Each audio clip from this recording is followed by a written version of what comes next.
that the United States government will offer insurance to ships in the Gulf after Iran largely succeeded in shutting down the Strait of Hormuz, sending oil prices soaring. Now, the U.S. president has added that U.S. military will accompany ships through Hormuz if necessary, because this seems to be the area where, as I mentioned, that 20% of the global supply passes through this route. And there had been contradictory statements that came in from the U.S. Authorities before, saying that the Strait of Hormuz is open and Iran has no authority there. But looking at the situation that has escalated dramatically, here is what President Trump has said. Effective immediately, I've ordered the United States Development Finance Corporation to provide a very reasonable price political risk insurance and guarantees for the financial security of all maritime trade, especially energy traveling through the Gulf. This will be available to all shipping lines, and if necessary, the U.S. Navy will begin escorting tankers through the Strait of Hormuz as soon as it is possible. No matter what, the United States will ensure the free flow of energy to the world. The United States economic and military pride is the greatest on earth. More action to come. Thank you for your attention to this matter. So here is what President Trump has been saying, that nobody can stop when it comes to the passage of the ships through this narrow Strait of Hormuz, and Iran has no authority to take that call that they will shut down or they will close the Strait of Hormuz, and any passing boat or ship will be set ablaze, will be attacked. Countering that, the President of the United States says that if necessary, the U.S. Navy will be brought in and they will escort the tankers through the Strait of Hormuz as soon as possible, because President Trump says that the U.S. will ensure that there is free flow of energy to the world. Well, Srinjoy also is connected with us. Let's in the meantime also go across to our guest who will be joining us shortly. But in the meantime, Major General Sudhakar ji is connected with us. Sir, good morning to you. Angie Wong is also there with us. Welcome back. Commander V.K. Jaitley is also joining us. He's a former Navy veteran, and Patikrit Ren also continues to be with us. Srinjoy, better understanding of this, because this is the global consequences that what we're looking at, what is happening currently at the Strait of Hormuz. Well, first of all, the Americans are saying that, well, and President Trump himself is saying this, that we will escort tankers and freighters. Now, well, that is something that he would want, because if there are no tankers, if the straits are closed, then the big problem that happens is that the supply of oil for the world comes down. If the supply of oil for the world comes down, then naturally oil prices escalate. That's the big worry, and that's what the president wants to avoid. He has also said that he will pay for the insurance costs, or he, meaning the U.S. government, will pay for the insurance costs. Fine, that's the other thing, because the insurance required to push a tanker into dangerous waters, because you would expect Iranian batteries on the shore to target tankers and freighters, would be fairly extensive. Now the question is, despite the escorts, despite the insurance cover, are tanker fleets, are freighters ready to go across? Because it is dangerous. There's no dispute on that. It is certainly dangerous, and they can be hit in different ways. There are mines there. That place can be mined, number one. Then there could be shore batteries. There could be lots of things. So the question is, are these freighters and tankers, these shipping companies, ready to go to negotiate the Straits of Hormuz, despite the assurances by America in terms of escorts and in terms of insurance, higher insurance? Yes, because costs are expected to rise even higher as the oil supplies decrease as a result of Iran's closure of the strait, as well as the attacks on the energy installations that has also taken place in the Gulf. Remember, when it comes to the oil refinery attack that was also carried out in Saudi by Iranian forces. Now what is being said, that this has happened despite Donald Trump stressing that the attack on Iran had to happen despite its human cost and the strain on the energy market it seems to be now putting. And this is exactly what I said is the result or the consequences globally that the world is now, getting, and it's getting impacted because of the Middle Eastern crisis. Let's, in the meantime, put out another point of view, because it's day 5 of the escalation, as we are talking about in West Asia, and it appears that there is no sign either side is willing to now back down, because the US under President Trump's leadership is now doubling down its military posture, where Trump has even claimed that the US has enough stockpile weapons to fight the wars forever. He seems to be saying that this war will continue and there is no end to it, because he's called America's arsenal virtually unlimited supply of ammunition, asserting that prolonged wars can be sustained and even won using existing resources. But in a world that is staring at a prolonged conflict, is the world ready? Because here's what, each of them have been saying. Because here is the statement that came in from President Trump, where he said that they are expecting at least a 4-week war, and they can fight wars forever. They can sustain wars forever, because he believes that the military might of the United States of America is the greatest on earth. Also, when it comes to its ally, Israel, saying that Israel is also ready. But on the other side, this is a contradictory statement coming from Israel, saying that the objectives have been achieved and it will not be an endless war. It will be quick and decisive. Remember, today is day 5 already.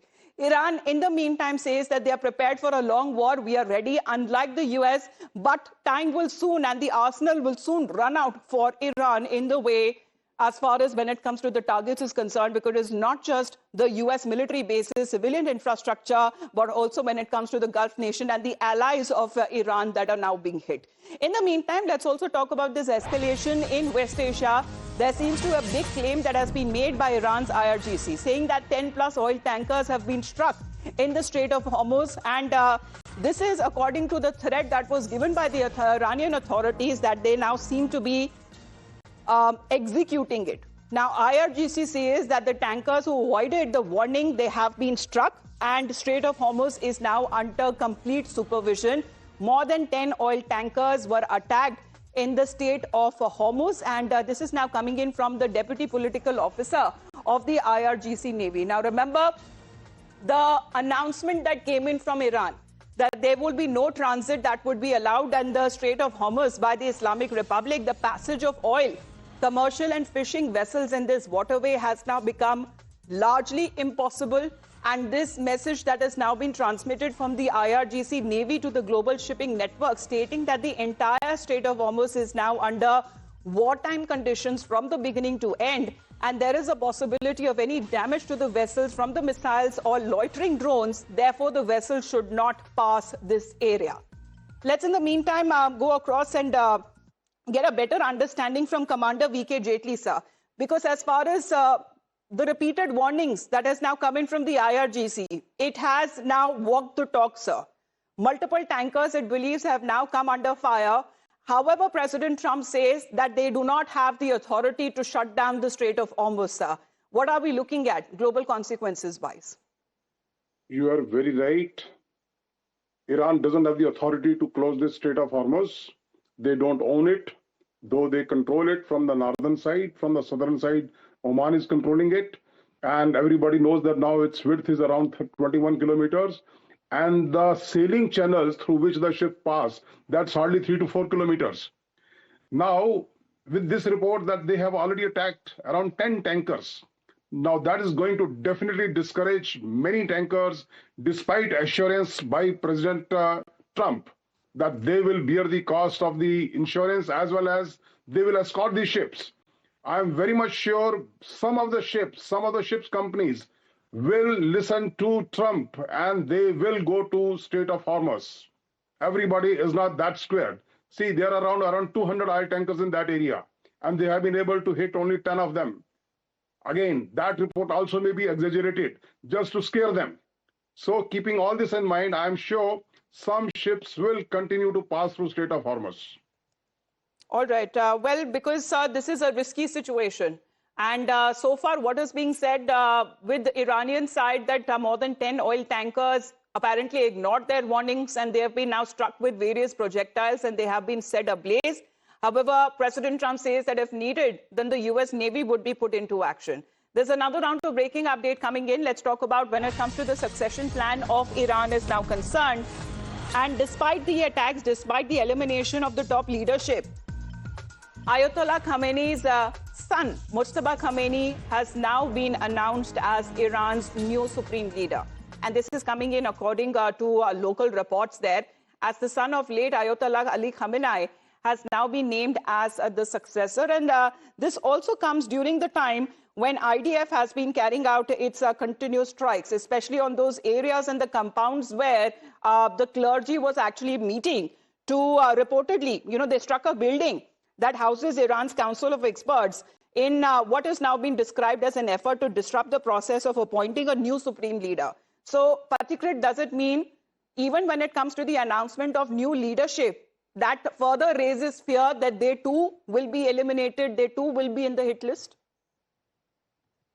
So what is basically being done is that it's not just the military installations that are being dismantled. They're actually targeting the institutional architecture of the entire regime, and so this is a very big thing, and so it has its own mixed scale of impact. For example, now if anybody talks about negotiations are absolutely not likely anymore, because this war, from both sides, there are no red lines. There is no difference between a civilian and a military installation. And that's where the risk for the Strait of Hormuz and President of United States coming and giving statements, it shows the kind of the profound challenge that is there in that place. I'll give you an example. An average drone by Iran cost nothing more than $20,000. The average price of a very ultra-large crude carrier is around $200 million. The crude that it carries at any point of time costs around $150 to $300 million. So you have a $500 million valuation traveling in that place, and an average 70 such ships pass through that Strait of Hormuz on a daily basis. America is going to protect all of them. And look at the insurance impact of that by a mere 20,000 drone. How many companies, shipping companies, will take the risk of the insurance premium that has already gone up? So what Iran is doing is this. They know that in the long run, they cannot sustain the war. They are raising the cost of the war by hitting the critical economic infrastructures, which will impact not just other countries, but it would impact the people of America today or tomorrow. And then it is the people of America who would be asking questions to Trump, which will be difficult for Trump eventually to answer. I mean, if you think that that entire flotilla that the United States have somewhere near the Strait of Hormuz is going to escort every ship, even then it doesn't guarantee that the Shahed drones cannot hit. That is what we've been saying. It's 20% of the supply, but that route that is now being used by the world, that if that is going to be impacted, because this entire scenario has now been built on the several statements, and most of the statements seems to be, contradicting itself. I think we're just going to put that question to Angie in some time, but let's get you when we speak of these contradictory statements that have now been coming in from President Trump. Because President Trump earlier said on the 1st of March, that is day 2 of this war, and to the Atlantic, saying that Iran wants to talk and I've agreed to talk, so I will be talking to them. This comes a day after when he says that the negotiations, the pace that it was taking place, he wasn't very happy with it. Then, in this briefing that happened on 3rd of March, he says, then they want to talk. I said, it is now too late. President Trump says that I'm not ready to talk to them. It's too late now. The war has already begun. Then who began the war? Pete Hegseth, who is the Secretary of War. He says that we didn't start this war, but under President Trump, we are finishing it. So saying that the United States is not responsible when it comes to starting of this conflict, but they promise that and assure that they will end this conflict because they believe that they are doing for the betterment of the humanity. Now, as far as President Trump is saying, he says that Iran was going to attack first, and I didn't want that to happen. So if anything that happens, I must have forced Israel's hand and gave them a go-ahead to carry out these strikes, because President Trump was of the opinion that I got him before he could get me. Then Marco Rubio, the Secretary of State, says that we knew that there was going to be an Israeli action. We knew that it would precipitate an attack against American forces, and we knew if we didn't preemptively strike and go after them, then we would have suffered higher casualties. Countering that statement, President Trump says that I think Iran was going to attack first, and I didn't want that to happen. So if anything, I might have forced Israel's hand into this. And that is that exclusive update that we got for our viewers. In that conversation that happened between President Trump and Prime Minister Netanyahu after determining the exact location of Ayatollah Ali Khamenei, President Trump gave Israel and the US forces a go-ahead to carry out those precision strikes. We're going to head into a very short break. Our guests continue to be with us, and so does this continuous coverage.